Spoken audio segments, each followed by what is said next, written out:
In this video, we're going to be talking about the 1946 classic Christmas film, It's a Wonderful Life, directed by Frank Capra, which stars Jimmy Stewart, Donna and Gloria Grahame.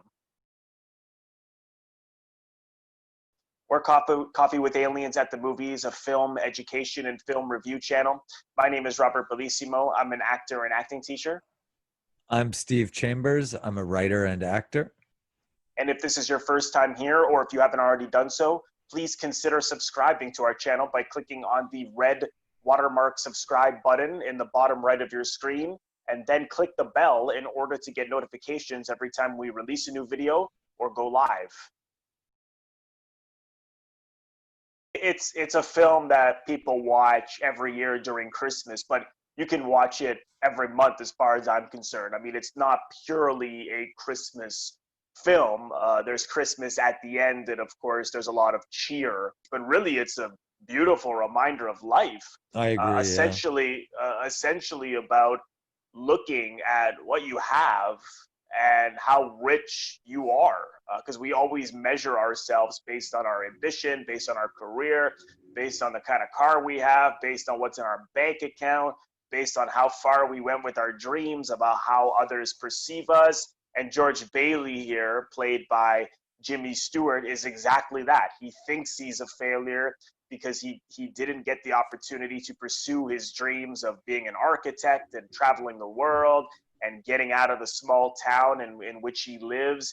And he sees himself that way, but he doesn't look at the fact that he has a job he doesn't love, but he has a job. He has a wife, a beautiful wife. He's got a family. He's got a home. He has a lot going for him. He's very smart. He's very giving. He puts himself second. He's extremely generous. He's kind. He's tough. I mean, this is a successful man. This is a great person, but he doesn't see himself that way. And of course, in the end, when he's really in trouble, when his uncle loses the $8,000 that they have to make a deposit of, he doesn't tell anyone. And I always wondered, why doesn't he tell anyone? And I believe it's because he thinks he's afraid of the judgment. He is afraid of, oh, there goes George failing again. How did you lose the $8,000? So he doesn't tell a soul. He doesn't tell his wife. He doesn't tell his friends. And then here he is, and he's about to commit suicide. And I love that what a perfect way to use this angel, Clarence, to come down from heaven to show what his life would be if he hadn't been born, which is what he wishes. I wish I hadn't been born. People would be better off without me. And sure enough, that's clearly not the case. Of how much he did for his brother, how much he did for that business, how much he did for that town. Those people would be living in the slums without that bank and loan that he inherited from his father. But again, he only measures himself based on what he thinks is successful. And he's also a guy who goes to the library all the time, right? Like you see that scene with Gloria Grahame. She's like, oh, where are you going? Oh, I think I'll wind up at the library. It's because he wants to go live out those fantasies, right? He wants to go travel through books. You are special. You don't have to do something so remarkable and so out of this world to be successful. If you're a good person and you have friends, like that little note at the end from Clarence when he gets the bell, a man who has friends is always successful and is never a failure, right? So it's such a beautiful message.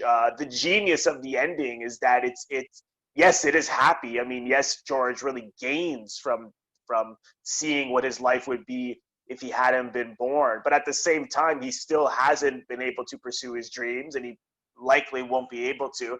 And he still has Potter, the Donald Trump of the town, to deal with for the rest. And this guy is always looking for ways to close that business down, to get rid of that loan business that George and his father ran. So, but at the same time, people forget that, because they get caught up in how happy it is. They forget that's the genius of Capra, is that it's not so cheery as it's heavy as we think. Yeah, it's heavy, and it's complex, man. Yeah, It's very complex, and Capra was a kind of filmmaker who, at the time, people thought all his movies were very sentimental, and sure they are, but at the same time, he's extremely pragmatic, and he's pragmatic meets idealism. Like, what's the ideal ending for this kind of guy? What is optimistic here? The first hour and 20 minutes or more is not easy to swallow. Like, it's very true to life. It's very true of what people experience day to day with not being able to do, perhaps feeling trapped and not being able to do what they want. Also, the film really moves because the first hour and 20 minutes is from 1919 until 1946 is the whole movie, but the first hour and 20 minutes is 1919 until 1946. That's and right. This it really moves because you're experiencing it from what Clarence the Angel is learning about George, because before he finds out off the top that George is in trouble and he's going to go down to heaven to save him, so he has to learn, okay, well, what's this guy's life been like? So everything in the first hour 20 minutes is just he's learning the crucial moments in George's life. And when I say it moves, I don't mean that it's like a pure montage. Like, I know there is a montage sequence at one point, mainly to showing what people were doing during World War II. That's right. But every scene is just packed with emotion from the top. You see when he's working for that Mr. Gowrie, and how when he's about to poison someone because he's so upset that his son had died, and George is the one who realizes it. And you see him fall in love, you see him get married, you see him fight back Potter, you see his father die, you see him give up on his dreams. I mean, every scene is so, like, at the end of it, you're like, whoa, it is such an emotional journey, because again, that's what Clarence is learning. He has to get all that information, and wow, I mean, I don't think I've seen a film do that with such effectiveness. Dealing with banks and money. I mean, this is just like a hard fact of life movie, life insurance policies and the stresses of money. And of course, that the stresses of money have led to many a problem and death and suicide. And holy God, this man, James Stewart, who, of course, he's amazing in it. Of course, now, interesting, this is his first film after he'd gone to World War II, and not as a celebrity entertainer. Like, he saw action. He was scarred. In fact, when he came back, he never was the same. He cried all the time. He never liked to watch the films he made after the war. He didn't want to watch them again because he didn't think he had it. There's something vacant in me, he thought. And this, as your first job back, it's actually quite heavy. It's not just like a kids movie, even though, contrary to, again, what people I think might believe of this. And it is a lovely, warm film, but it's really, really intense. There's a moment where James Stewart praying in the bar, he started actually crying, and Capra was like, well, that's great. But the shot, it was framed quite wide, but he loved what Stewart was doing, so he kept it, but had the picture blown up so he could go in close to get Stewart's real reaction. And that's why you'll see the film, I didn't know that. It's a little grainy right there because he blew up the picture. Yeah. As I said earlier, people grew up with this. This was on television. This was on TV all the time. Here's why. There was a lapse. Okay, so a movie's made, it's owned by a studio or whoever made it. Things are signed, but there's expirations on these, and you have to renew them to own them. It's Hollywood or wherever. Even though you have made a product, it's not yours. You have to keep rebuying it. It's the things you sign. You sign away your likeness. You sign away your writing. It's a real tricky, kind of dark business. And in all that, there was a clerical mistake, and someone forgot to renew It's a Wonderful Life. So it was owned, it was public domain. And what that means is, if anyone doesn't know, I don't need to pay anyone any money to show it. Whether I want to show it, on television, in an art gallery, at a theater, I can basically call it mine. It doesn't matter.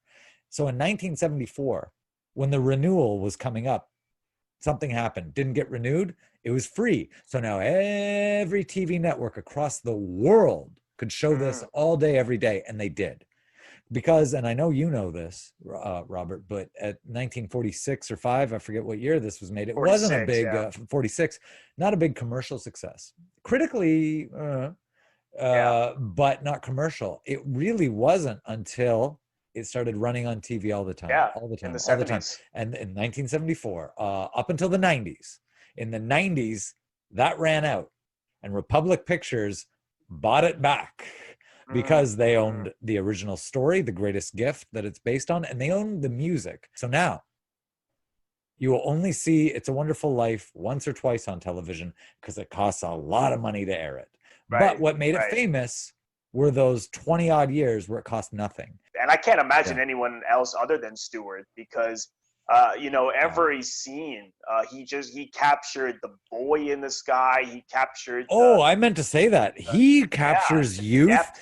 When we Yeah, watch him, like, you know, when he's I'll lasso the moon for you, like when he's supposed to be like a yeah, college kid, I yeah. buy it. Like, I'm not sure how old Jimmy Stewart was, probably in his Oh, he was late like almost 40. 40.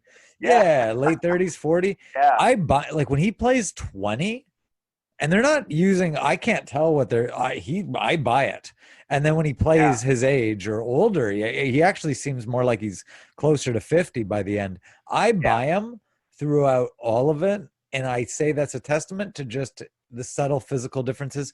The eyes, I think it's the yeah, eyes. I think when he plays young, think about this, when you play young, you're seeing things more for the first time. You're wide-eyed. As you get older, your eyes kind of go more like Garfield, yeah. like seen it, been there.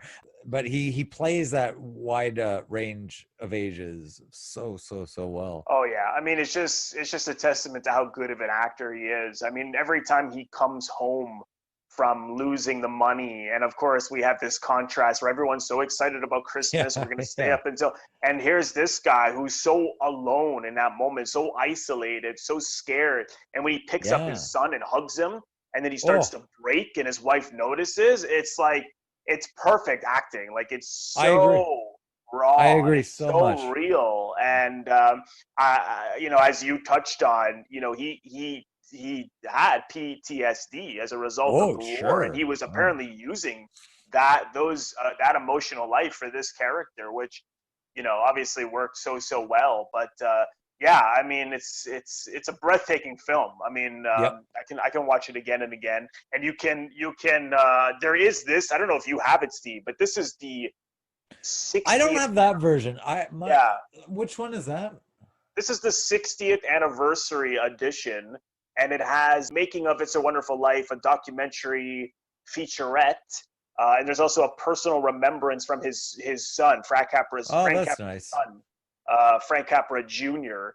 But this was Right. from 2006, because this is the 60th anniversary. I Yeah, know that would have been 60. they recently released it in 4K, and there are other versions on Oh DVD. yeah, the version I have is a VHS Yeah, from yeah, Republic Video. Like, it's yeah. the original. If you could find It looks that. pretty good. And it actually looks pretty good still, I Good. think. It's still kicking. But It's I think still, this yeah. is the one you can probably find the It is, easiest, I yeah, because think. I've seen that cover the most, yeah. Yeah, exactly. Yeah. Um, But streaming, I think I only saw that you could rent or buy it on YouTube. Anything else you had, Steve? I think I'm good. I just want to say, look at my nice red sweater, and that's it. It's for Christmas. I'm wearing this Okay, for all our Christmas videos. perfect. And I got my red tie. Yeah, I like it. Thank you so much for watching, everyone. Again, if this is your first time here, or if you haven't already done so, please consider subscribing to our channel by clicking on the Coffee with Aliens logo floating above my head to my top right. Click on that and then click the bell in order to get notifications every time we release a new video or go live. Thank you so much again, and we'll see you next time.